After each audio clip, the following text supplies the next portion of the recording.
why I am so passionate about you discovering you. So a little bit about me. I was born to two wild, horny teenagers. That's just what it is.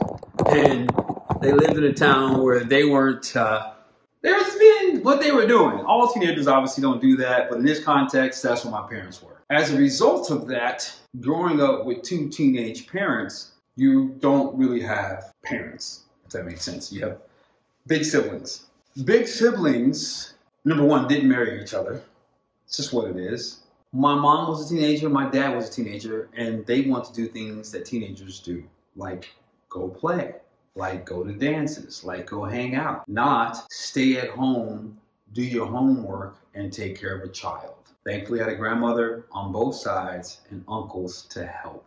But as a part of growing up without my parents being able to parent me, I somewhere along the way developed this context of trying to keep peace, not feeling like enough, and needing to keep peace. And somewhere in that conversation in my mind, I started living my life. I remember one time I was probably 9 and 10.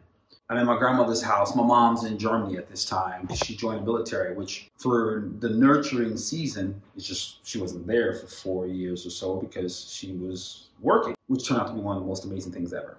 But during that time, I remember my grandmother wanted me to do something and somebody else wanted me to do something in the house. And I remember feeling completely overwhelmed and I just broke down, started crying. Grandma was like, baby, what's wrong? And I was like, so-and-so wants me to do this. You want me to do that? I don't know what to do. That was the first time I realized I was a people pleaser. I was trying to please people because I think I just wanted attention. I just wanted to be seen.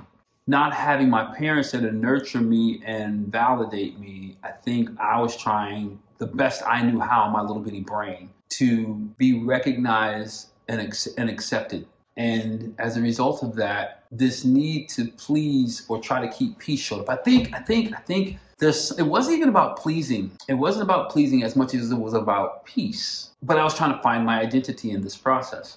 And in doing so, I would make compromises with myself to try to have peace. I've done it in my relationships to try to have peace. I love peace.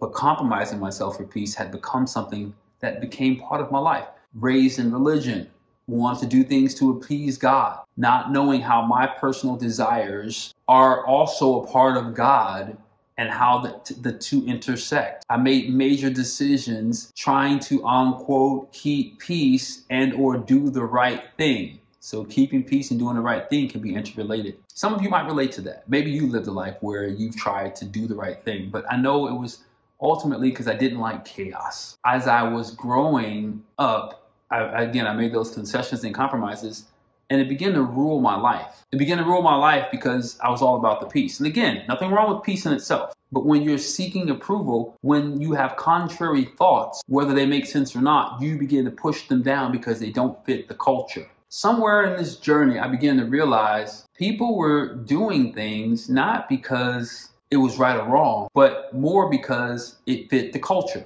i.e., let's just take church. So they did things because they wanted to please God, even though they had other feelings and emotions that they may have expressed. Let's get back to me. I did, and I didn't know how to process those things. And I didn't know how to ask the questions I wanted to ask that would have helped me launch or learn or develop and discover myself. So instead, I just surrendered and followed what was the right thing to do. And the right thing to do had become my pathway to acceptance, had become my pathway to a false sense of peace. And I would ignore listening to my own voice to fit in. This is really important. Really important. Because whenever you're ignoring your own voice, you're moving farther away from God. What I mean by that is God lives in each and every one of us. Now, I'm not saying that if you have some mental issues or how do you know and all these things. I'm saying when you just have basic fundamental questions out of curiosity to help you grow, that if you're afraid to ask those questions or you don't know where to get that type of information, and at that time we did not have the internet, then you're killing off a part of you. And that's what I was doing to get by.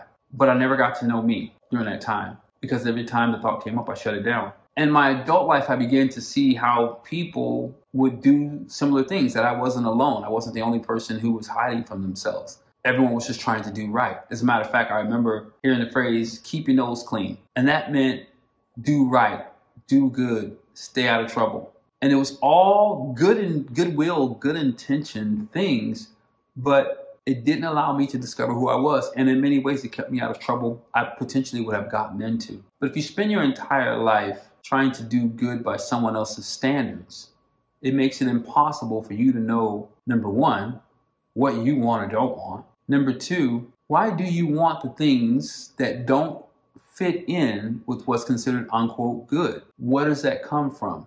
What is that about? Let's just take sex, for example. In my culture growing up, you weren't supposed to have sex until you're married. But it's it's so natural. And giving it a context without helping me understand how to process instead of just pray or just resist didn't quite make sense. There's layers to this thing.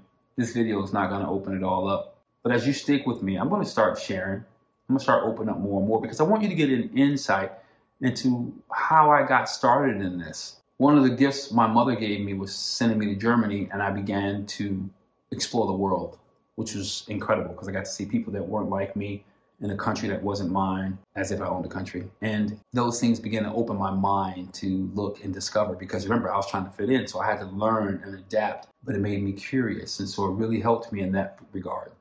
My father, on the other hand, in his world, in his life, had me always reading personal development books and pursuing your dreams and your passions and things like that. So as I began to become older, I'm in religion going, this doesn't make sense. Something's not adding up.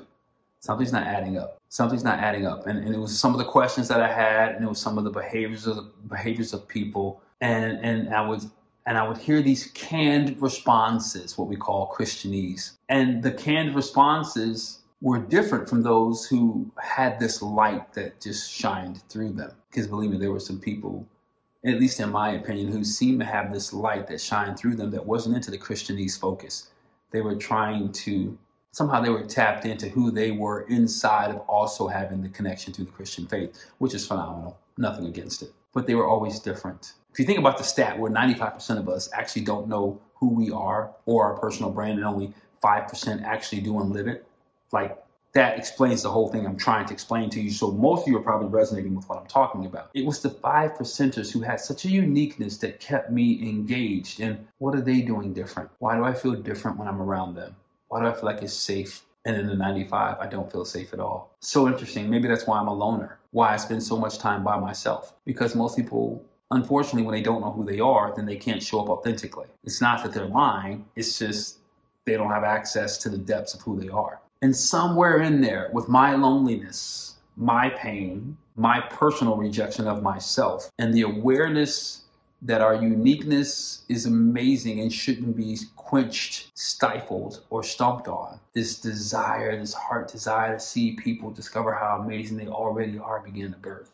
And I began to think, what would happen if people started being who they really were and really started to show up to the table? Along the way, a friend gave me a gift, the gift of loving myself. Because I used to have, there's Marquise, prim, proper guy. And then there's Keith. I don't know what to say about that. But in the journey of relationship with this friend, she gave me the gift to understand there is no Keith and Marquise. There's just you, and you're one, and you are loved. That changed me. For the first time in my life, I began to realize I am good. I'm multifaceted, but nothing's wrong with me. And that began this journey where all the information I had before started to begin to make sense. And somewhere in that journey, this is in my 30s, the desire to see others find their own truth began to just shine in front of me so bright. And all I could think of was, what would happen if they got to discover how amazing they already are? You see, at 17, I knew I wanted to travel the world and empower people. That was given. That was a given, but I didn't fully understand what it would look like. But in my 30s, it began to really take shape. I wrote a book. People started losing weight. That forced me to become a certified raw vegan nutritionist because I was about the results. I didn't write a weight loss book. I wrote a book on being a better you for my coaching clients. It really wasn't meant to be public. It turned public. I'll tell you more about that in another video, but that desire began to grow. It began to expand.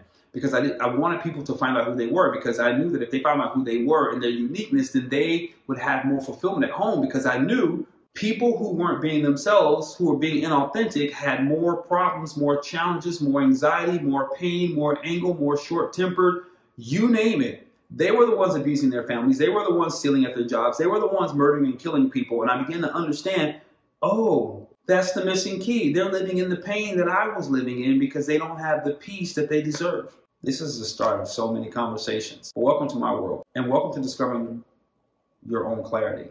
Because you too, my friend, you deserve to be loved. There's no good you, there's no bad you, there's just you. So let's figure out how to get you whole, or at least aware of your wholeness, because you're not broken. Peace.